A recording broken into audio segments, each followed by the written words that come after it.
কাঁঠাল বীজে ফেলে না দিয়ে করো এই মিষ্টি।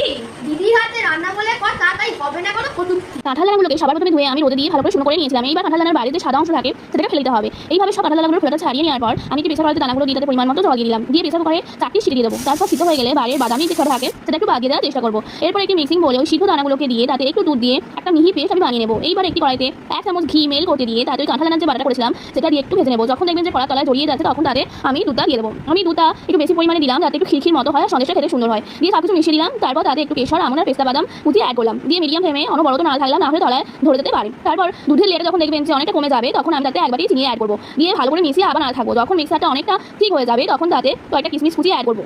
তারপর আরেকটু নাড়িয়ে দিলেই আমার সন্দেশের পাক রেডি। এই সন্দেশটা দেখে মনে হতে পারে যে পাকটা ঠিক হয়নি হয়তো, কিন্তু এটা নরমই হয়। এরপর একটি থালায় ওই মিক্সারটা স্প্রেড করে দেবো খুন্তির সাহায্যে, দিয়ে 10 মিনিট ঠান্ডা হতে দেবো পাকা তলায়। তারপর পিস কাটবো নিজের পছন্দ মতো। তারপর শেষে সন্দেশের ওপর একটা করে কাজু বাদাম বসিয়ে দিলেই রেডি কাঁঠাল দানার সন্দেশ। একটু সময় হাতে থাকলে কাঁঠাল দানা দিয়ে এত সুন্দর রেসিপিটা কিন্তু বানিয়ে নেওয়া যায়।